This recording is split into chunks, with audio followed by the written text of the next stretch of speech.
Viver a fé de meu Jesus é nossa esperança aqui. Ele é a rocha e fortaleza, a Deus por isso graças dou. O seu amor é sem igual, concede a fé para vencer, justiça eterna que nos livra e nos concede renascer, justificados pela fé, nós temos paz para com Deus por meio de nosso Senhor, por sua graça sim, eu salvo sou, justificados pela fé, nós temos paz para com Deus por meio de nosso Senhor, por sua graça sim, eu salvo sou.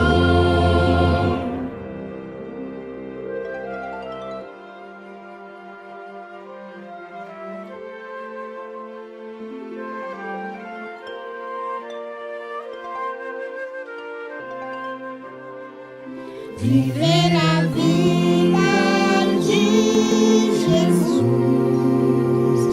é a promessa que Ele fez.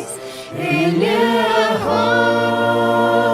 rocha e fortaleza, a Deus por isso graças dou. O seu amor é concede a fé para vencer, justiça eterna que nos livra e nos concede seu poder, justificados pela fé, nós temos paz para com Deus por meio de nosso Senhor, por sua graça sim, eu salvo sou, justificados pela fé, nós temos paz para com Deus por meio de nosso Senhor, por sua graça sim, eu salvo sou.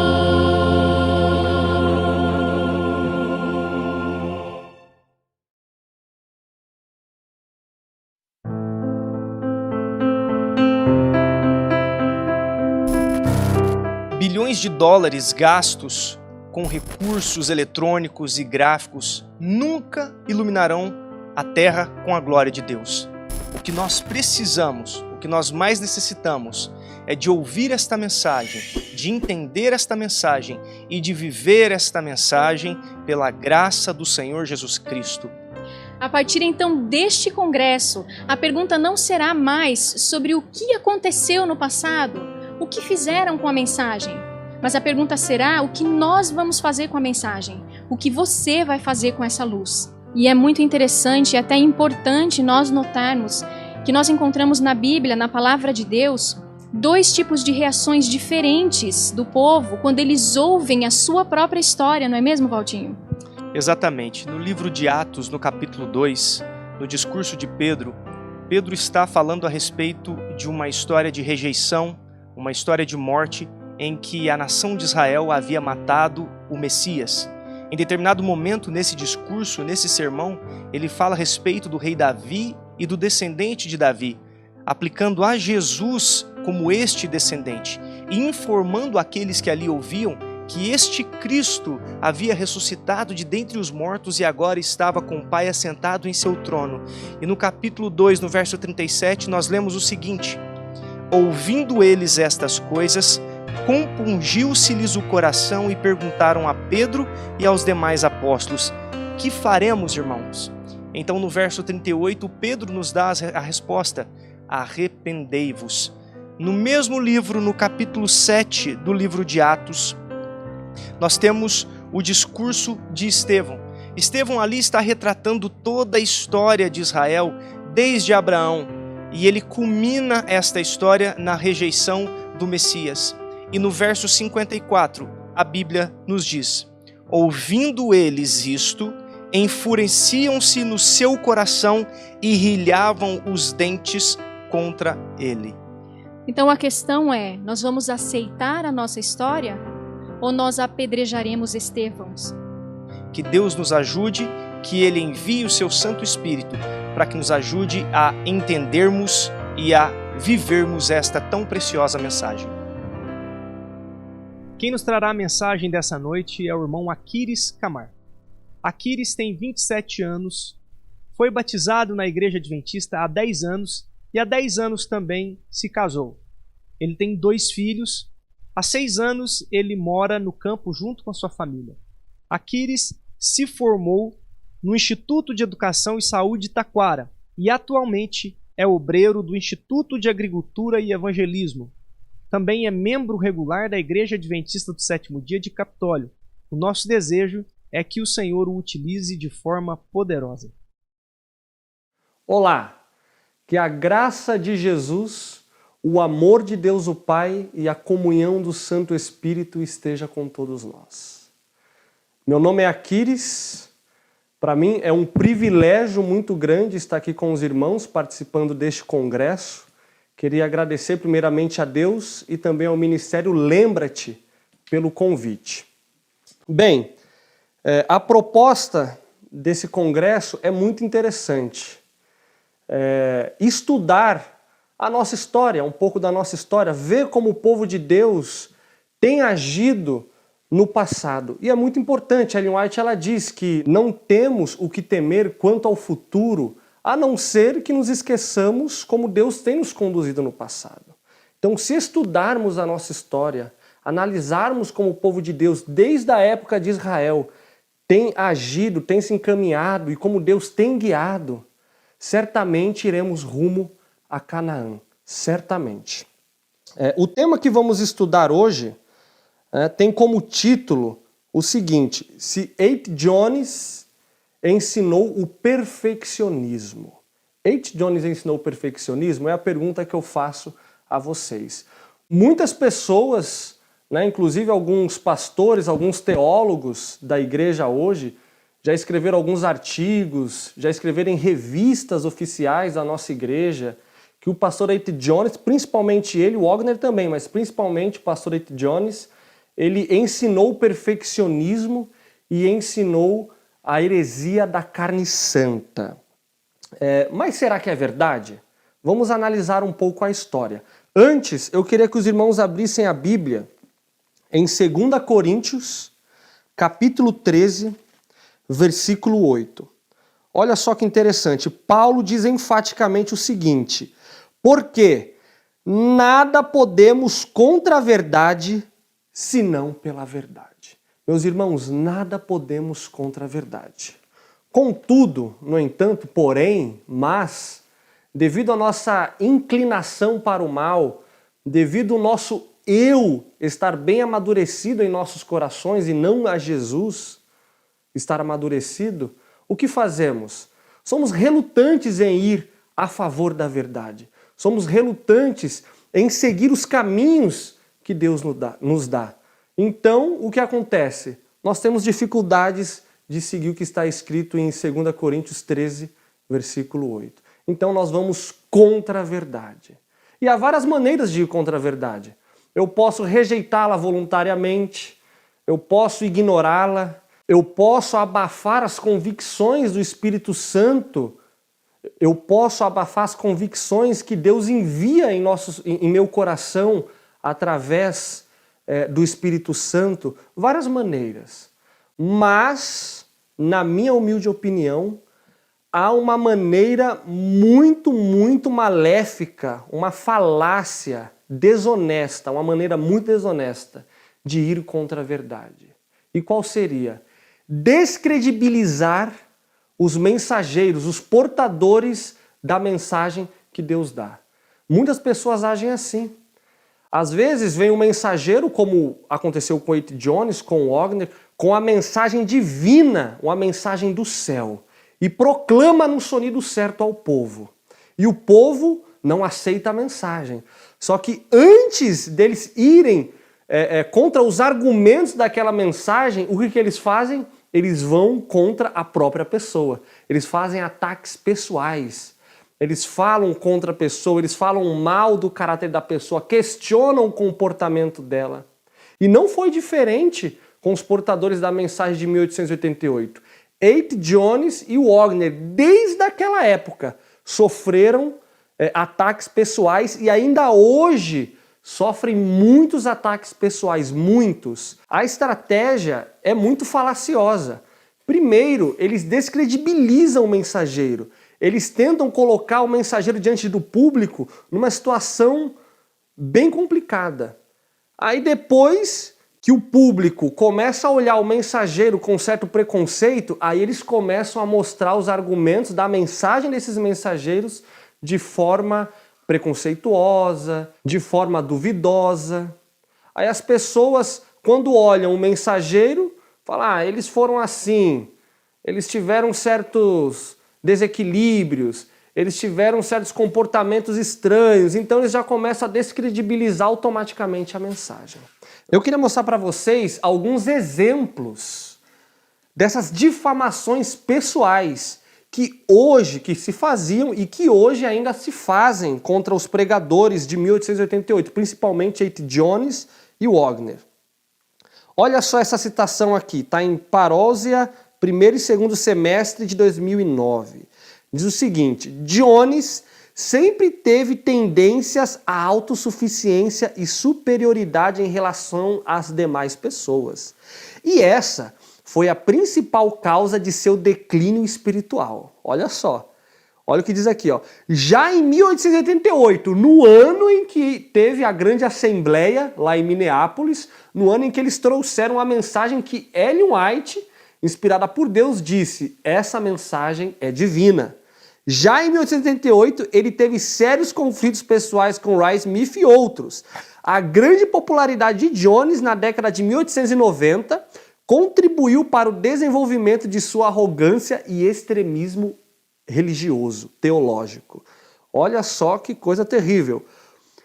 Outra citação aqui diz o seguinte: as tendências extremistas de Jones, bem como sua natureza impetuosa e arrogante, sua pena frequentemente imersa na tinta cáustica da ironia e da crítica, o modo rude porque tratava as pessoas, são todas características bem avaliadas por George Knight em From 1888 to Apostasy, de 1888 à apostasia. Olha outra também, Parósia, primeiro semestre de 2008, né, ali no capítulo Cristo e os Cristãos, página 61. Diz o seguinte: a apostasia de Jones e de Wagner nada tem a ver com o plano divino, como de pessoa alguma. Por um lado, considerando-se a vida destes dois personagens da perspectiva do início da carreira deles, poderia parecer incompreensível que eles tenham, afinal, se desviado da fé. Por outro lado, contudo, para quem está familiarizado com as histórias deles, seus triunfos e tragédias, considerando-se as tendências de suas vidas, o orgulho, a arrogância, o autoritarismo, personalidade agressiva, a dificuldade em pedir conselho ou ouvi-los, a disposição para extremismo, particularmente de Jones, especialmente os últimos capítulos de sua história pessoal de Jones e Wagner. Não é, afinal, uma grande surpresa a apostasia deles.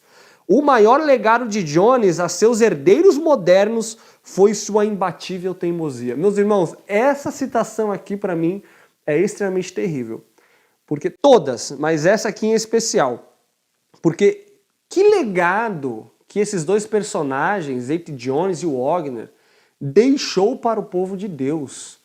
É um legado assim incalculável, imensurável. E os autores aqui disseram que o único legado e mais importante que foi legado a nós, né, aos seus seguidores, os seus admiradores modernos, né, que seguem as suas mensagens, foi sua imbatível teimosia. Eles descartaram por completo aqui todo o benefício teológico, todo o benefício que eles trouxeram para a verdade do povo de Deus aqui. E eles só enfatizam a teimosia, enfatizam os erros, enfatizam tudo. Eles não vão contra a mensagem aqui nesse caso, né, e começam a ir contra o mensageiro. Só que vamos supor, se eu não conheço a mensagem e muito menos o mensageiro, e você me traz notícias primeiro do mensageiro, fala, ó, o Aquiles, você sabe o que o Aquiles tem pregado? Ah, não sei. Mas antes de falar o que o Aquiles tem pregado, o Aquiles é assim, o Aquiles é extremista, o Aquiles ele é impetuoso, o Aquiles ele é teimoso, então você já começa a imaginar que tipo de mensagem o Aquiles vai trazer. Então, meus irmãos, é um desserviço muito, muito grande o que esses teólogos e pastores atuais têm feito. Outra citação diz assim, que Jones e Wagner endossaram o problemático livro The Living Temple de Kellogg é evidente no prefácio do volume, onde eles aparecem como Approving Readings. Isso está em Parousia, primeiro semestre de 2008, página 73. Então agora já começa a falar, olha, vamos ter cuidado, porque Jones e Wagner, além de todo esse temperamento complicado, eles também endossaram Kellogg, né? Kellogg trouxe aí uma apostasia muito grande na igreja, né? Trouxe muitos problemas e eles estavam do lado de Kellogg, então tenham cuidado, né? E por último aqui, eu queria ler uma citação, vai falar aqui sobre Wagner, diz assim, em consequência do seu relacionamento com a senhora Edith Adams, iniciado enquanto Wagner estava na Inglaterra e continuado posteriormente em Battle Creek, sua esposa solicitou o divórcio alegando adultério. Então, até tentar insinuar que esse servo de Deus adulterou naquela época, eles o fizeram aqui. Né? Então, é uma falácia, é uma coisa assim terrível. Então, meus irmãos, a primeira impressão é a quem fica. Né? Ao saber a índole de uma pessoa, nós já somos tendenciosos a imaginar o restante.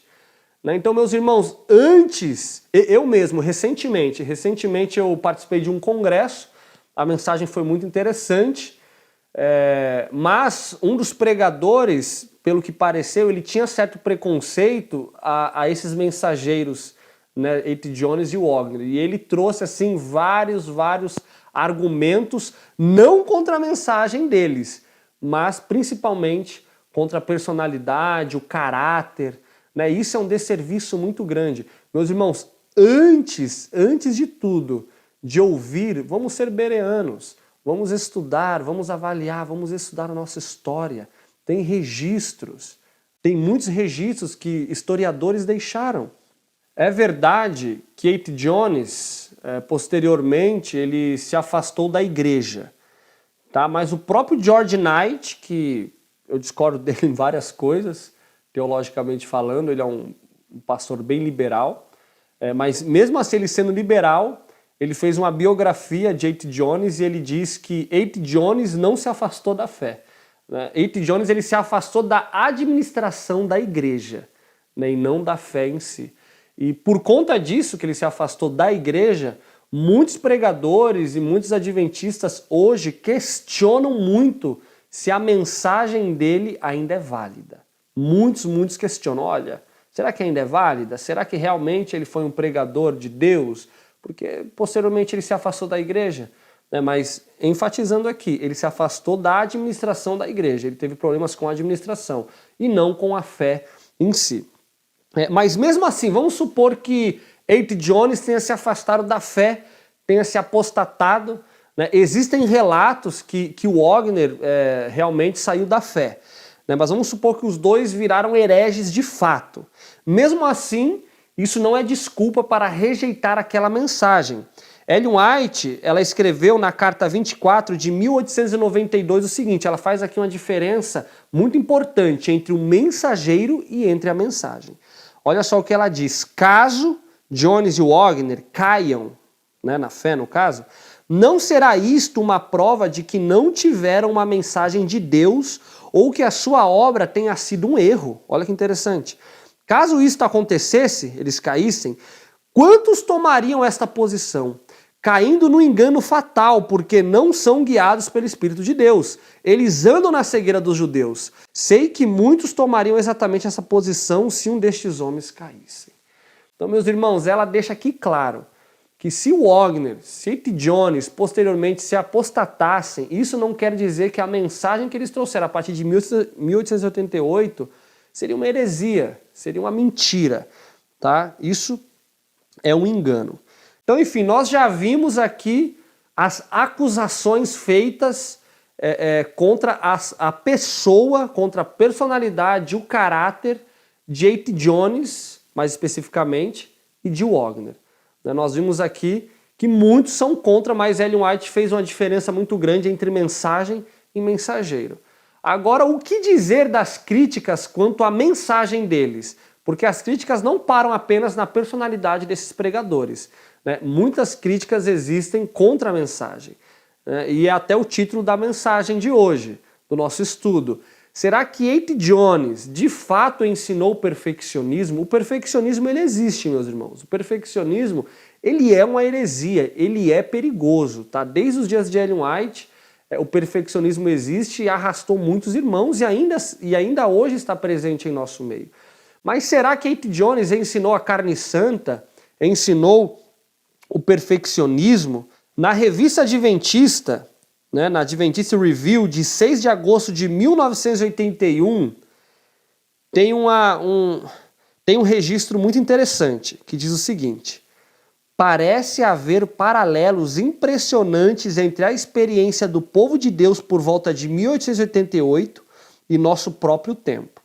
Por exemplo, Wagner e Jones foram usados pelo Senhor em 1888, mas já em 1889, os sermões de Jones começavam a mostrar uma inclinação na direção do engano da carne santa. Será, meus irmãos? Já em 1889, poucos meses depois de Deus ter mostrado uma mensagem clara, uma mensagem muito importante, né, que precedia, que é para preceder a volta de Cristo, essa mensagem.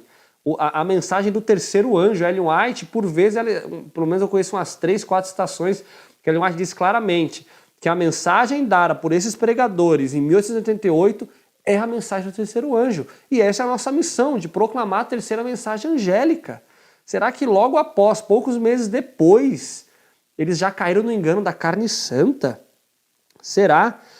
Mas vocês conhecem o que é carne santa? Antes de nós entrarmos mais profundamente nesse assunto, nós deveríamos saber pelo menos o que é carne santa, pelo menos o que é perfeccionismo. Tá? A carne santa, ela teve início ali em 1899, 1900, tá? De 13 a 23 de setembro de 1900, aconteceu uma campal em Munice, em Indiana. E o pastor Stephen Haskell, que foi um pastor muito proeminente, mais um outro pastor, eles foram enviados pela Associação Geral a essa campal, porque já era do conhecimento da Associação Geral que doutrinas estranhas estavam acontecendo ali na Associação de Indiana. Então ali haveria essa campal, Stephen Haskell foi enviado para averiguar de perto o que estava acontecendo ali. Ao chegar ali, ele ficou extasiado, ele ficou assim horrorizado com o movimento que aquela associação, com o endosso e com o aval do presidente da associação local. Estava acontecendo aquele movimento. Então ele foi averiguar e ele ficou ali extasiado. Assim que ele retornou para Battle Creek, ele já avisou ali os seus companheiros ali da associação geral e imediatamente ele escreveu uma carta a Ellen White para descrever o que estava acontecendo ali, para descrever o que era a carne santa, que tipo de doutrina era aquela. E é uma carta datada de 25 de setembro de 1900. Isso aqui, meus irmãos, é uma fonte primária, tá? Stephen Haskell ouviu e viu ali com seus próprios olhos o que estava acontecendo ali na Associação de Indiana e o que ocorreu naquela campal. E olha só o que Stephen Haskell escreveu a Ellen White, um trecho aqui da carta, porque ali aconteceram muitas coisas. Ele escreveu sobre a música, né, bateria, agitação, histeria, mas também ele descreveu o tipo de doutrina que eles criam, que foi denominado como carne santa. Ele diz assim: quando declaramos crer que Cristo nasceu em humanidade caída, eles imaginavam que críamos que Cristo pecou.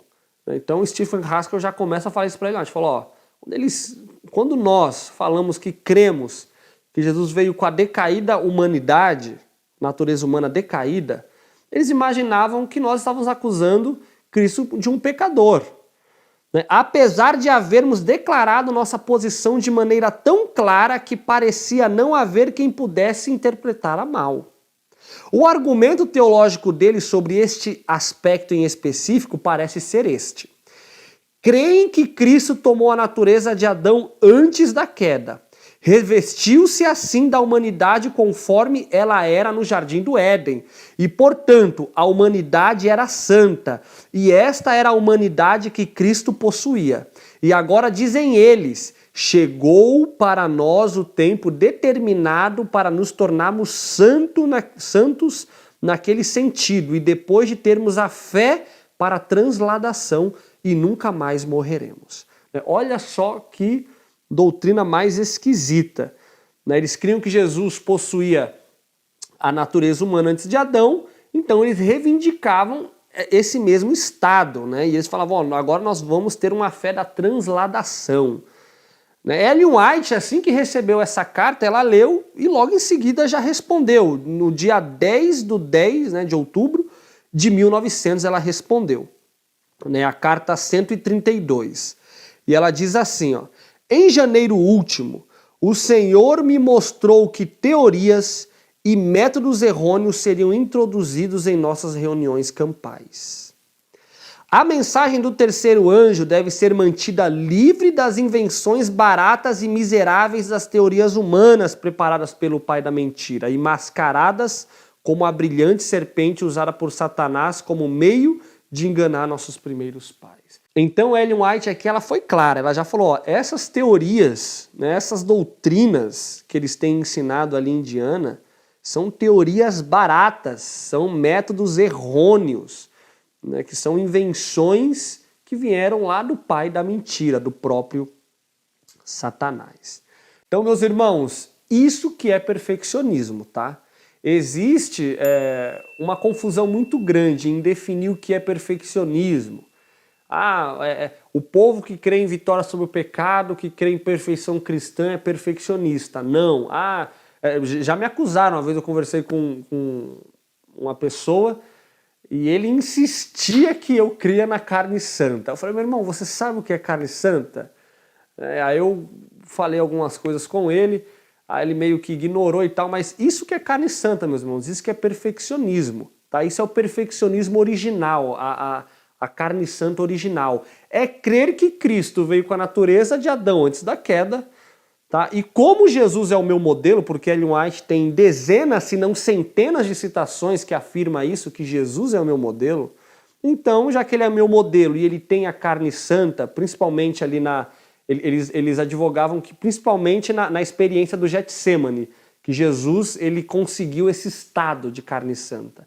Então, já que ele é o meu modelo, eu devo imitá-lo e eu vou conseguir essa carne santa. É um raciocínio lógico, tá? É um raciocínio lógico. Se Jesus ele tem esse estado Ele veio nesse estado, ele é o meu modelo, então posso vindicar isso. Então eles vindicavam isso, tá? Eles criam que iam possuir carne santa aqui nessa terra, que eles iriam ter perfeição absoluta, tal perfeição só Deus tem, nem os anjos têm, e que eles adquiririam então um estado de impecabilidade.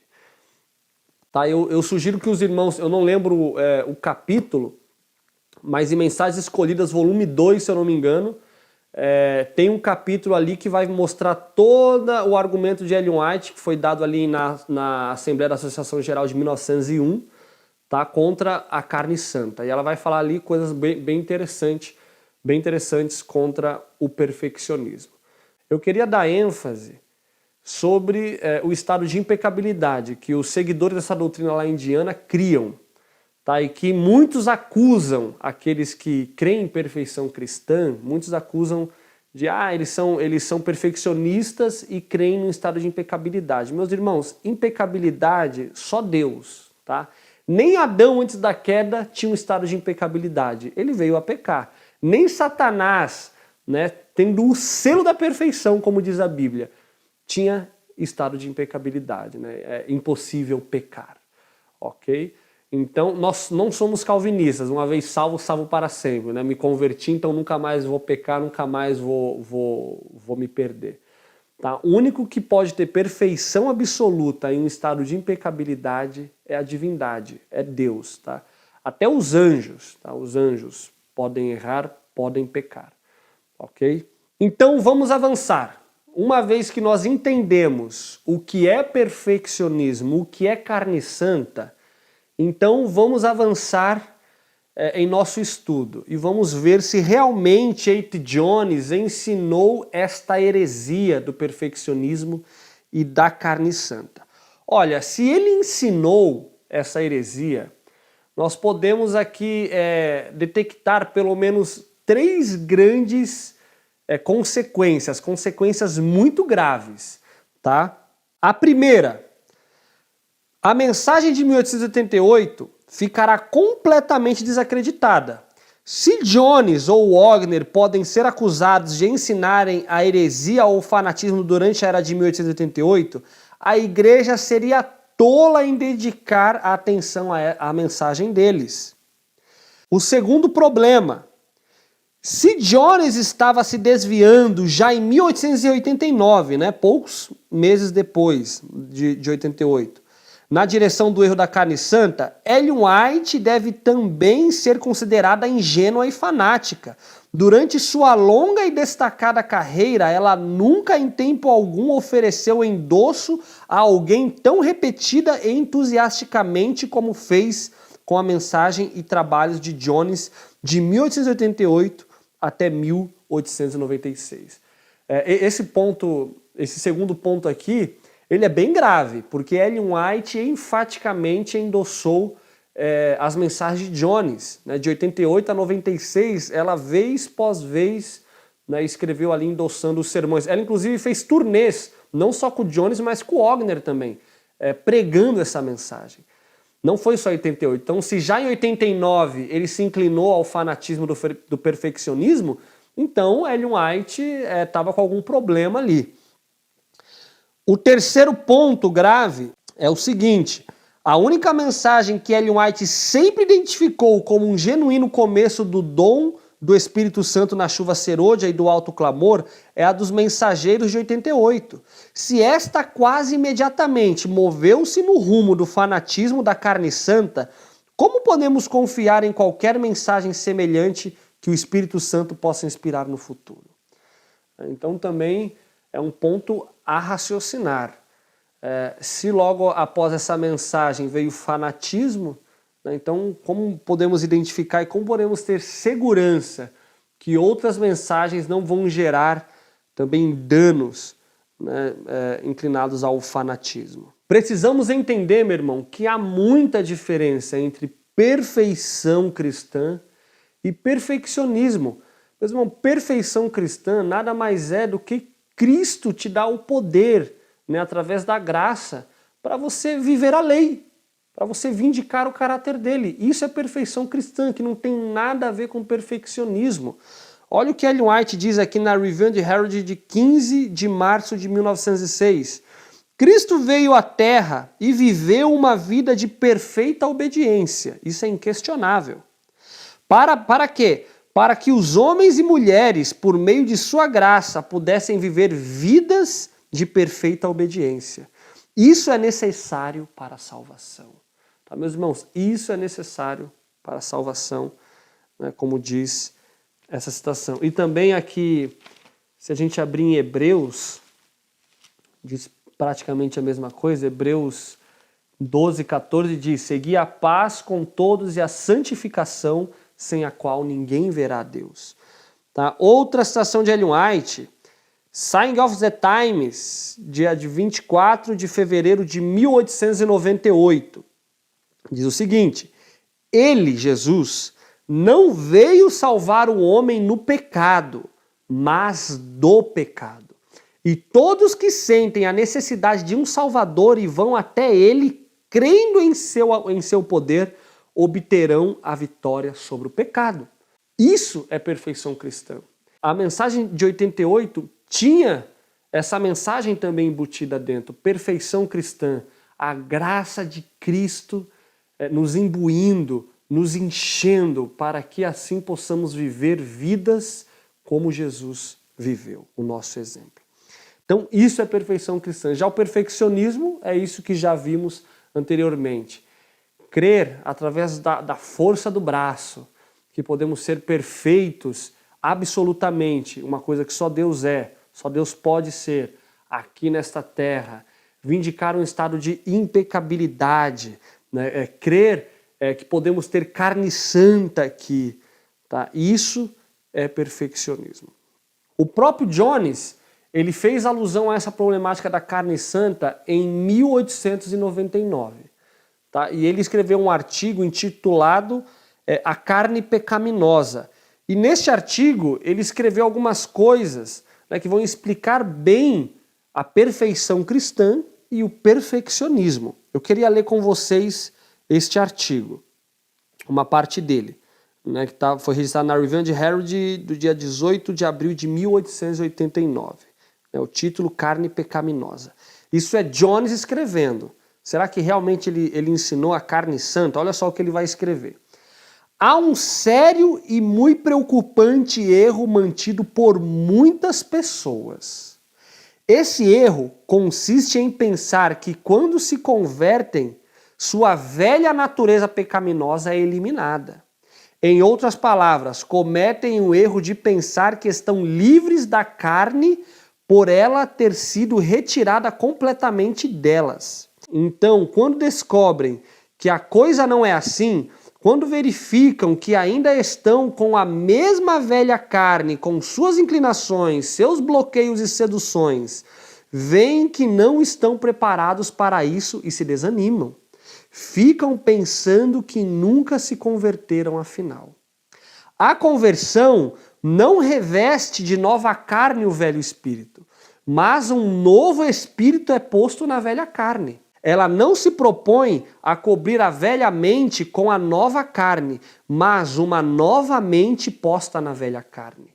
Livramento e vitória não são obtidos porque a natureza humana foi retirada, mas pelo recebimento da divina natureza para subjugar a humana e ter domínio sobre ela. A Escritura não diz: transformem-se pela renovação da vossa carne, mas diz: transformem-se pela renovação da vossa mente. Romanos 12, 2.